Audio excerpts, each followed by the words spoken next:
আপনাদের সম্মুখে মূল্যবান বক্তব্য রাখবেন জনাব হাবিবুর রহমান সেলিম রেজা।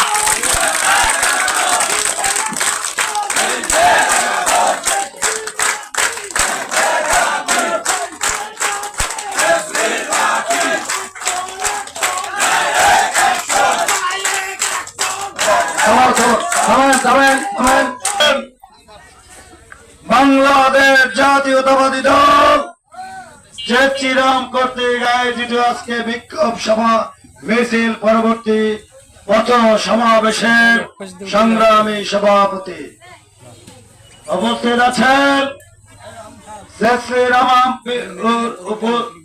ইউনিয়নের সকল স্তরের নেতা কর্মী এবং কাঠালিয়া উপজেলার বিভিন্ন পর্যায়ে শ্রীরামপুর ইউনিয়ন বিভিন্ন ওয়ার্ড এর সকল পর্যায়ের অঙ্গ সহযোগী সংগঠন বিএনপির নেতৃবৃন্দ সকলকে আমি সংগ্রামী সালাম ও শুভেচ্ছা জানাচ্ছি। সাথী ও বন্ধুরা, আমরা আজকে বিক্ষোভ মিছিল করেছি।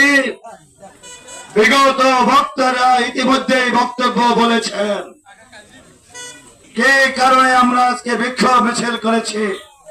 আপনারা জানেন আমরা 5 জন একত্র হয়ে গত সপ্তাহে ঢাকায় বসে আলোচনা করে 6টি ইউনিয়নে কাঠালিয়ায় 6টি বিক্ষোভ মিছিলের পরিকল্পনা করেছিলাম।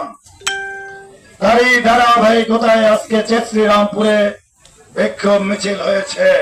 সেই বিক্ষোভ মিছিল কারণ হলো আপনারা জানেন কিছুদিন আগে মিটফোর্ড হসপিটালের সামনে নির্মমভাবে আমাদের এক যুব নেতাকে হত্যা করা হয়েছিল। দুষ্কৃতিকারীরা হত্যা করেছিল।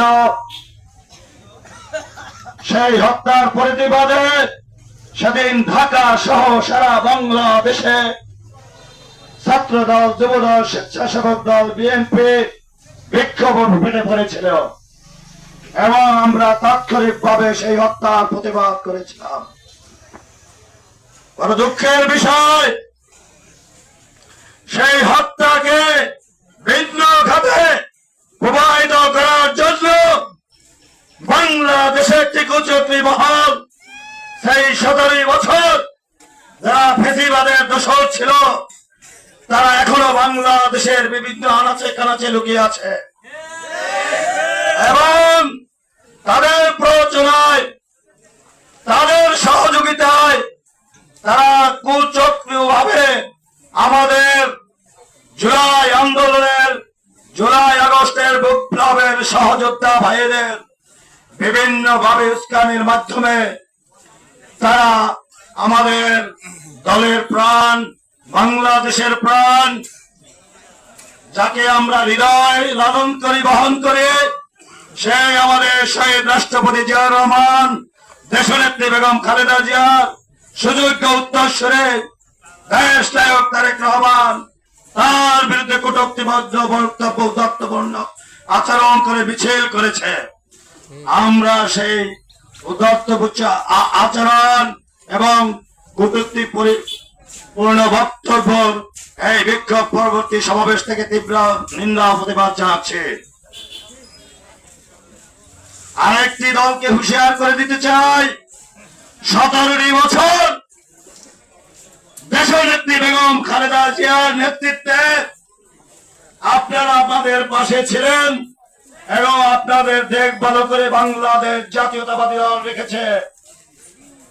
বড় বড় কথা বলেন, 5ই আগস্টের পরে আপনারা, আমরা দেখেছি 17টি বছর আপনাদের অফিসের দরজাও খোলা ছিল না,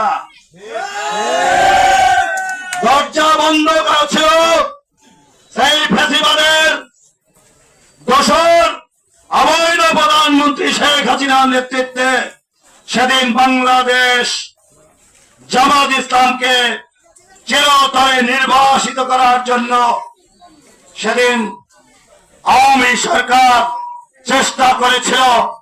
আপনাদের পাশে আমাদের দেশনেত্রী বেগম খালেদা জিয়া, দেশ নায়ক তারেক রহমানের নির্দেশে সেদিন আমরা ছাত্র দল, যুব দল, বিএনপি সহ সারা পৃথিবীর মানুষ আপনাদের পাশে ছিলাম। আপনারা সেই 9 মাসের মাথায় 5ই আগস্টের পরবর্তী সময় সেই কথাগুলি ভুলে গেছেন। আপনাদের মনে রাখা উচিত ছিল বিগত 17 বছরের ইতিহাস। আজকে দেখেন, গতকালকে সেই জামাত ইসলামের সরোয়ার্দী উদ্যানে একটি বড় সমাবেশ হয়েছিল। সেই সমাবেশে আপনাদের আমির শফিকুর রহমান সাহেব অসুস্থ হয়ে পড়েছিল। জানেন, সেখানে আমাদের দেশ নেত্রী বেগম খালেদা জিয়া, দেশ নায়ক তারেক রহমান, জামাত ইসলামের আমিরকে টেলিফোন করে সমবেদনা জানিয়েছেন। আমাদের সুযোগ্য মহাসচিব মির্জা ফখরুল ইসলাম আলমগীর, স্থায়ী কমিটির সদস্য ডক্টর মঈন খান সহ নেতৃবৃন্দকে আপনাকে দেখার জন্য তাকে পাঠিয়েছেন। এই হলো বিএনপি, এই হলো শহীদ জিয়ার আদর্শ গড়া বাংলাদেশ জাতীয়তাবাদী দল। সেই দলের আমরা সুযোগ্য সদস্য এবং সেই দলের নীতি আদর্শকে লালন করে আমাদেরও চরিত্র এভাবে শহীদ রাষ্ট্রপতি জিয়া রহমান, দেশ নেত্রী বেগম খালেদা জিয়া, দেশ নায়ক তারেক রহমানের তাদের নির্দেশনায় আমাদের পথ চলা। সাথী ও বন্ধুরা, আমি বক্তব্য দীর্ঘায়িত করব না। আপনারা সন্ধ্যা ঘনিয়ে আসছে, নামাজের সময় হয়ে চলে আসছে, মাগরিবের নামাজ। আমি একটি সংগঠন করেছেন, নতুন দল সৃষ্টি করেছেন, আমরা সাধুবাদ জানাই এবং এই দলকে স্বাগত জানাই। আপনারা গণতান্ত্রিক ভাবে আপনারা এই দল পরিচালনা করেন। আমাদের ভারপ্রাপ্ত চেয়ারম্যান ইতিমধ্যে বলে দিয়েছেন আপনাদের সহযোগিতা করা হবে সাংগঠনিক ভাবে। আপনারা বিভিন্ন জায়গায় বিভাস কথা বলা বন্ধ করুন। গতকালকে কক্সবাজারে আপনি একটা কথা বলেছেন, নাসির উদ্দিন পাটোয়ারি, আপনি তো সেদিনের একটি বাচ্চা ছেলে। আপনি কি জানেন সালাউদ্দিন, স্থায়ী কমিটির সদস্য সালাউদ্দিন আহমেদ সম্বন্ধে, তার সম্পর্কে আপনি কুরুচিপূর্ণ বক্তব্য দিয়েছেন। ভবিষ্যতে যদি এভাবে বক্তব্য দেওয়া হয়, আপনাকে ছাত্র দল, যুব দল এবং সংগ্রামী জনতা, বিএনপি সহ সংগ্রামী জনতা আপনাদেরকে দাঁত পানা জবাব দিয়ে দেবে। কথা সংযত হয়ে বলবেন। এখনো শহীদ জিয়ার সৈনিকরা সারা বাংলাদেশে,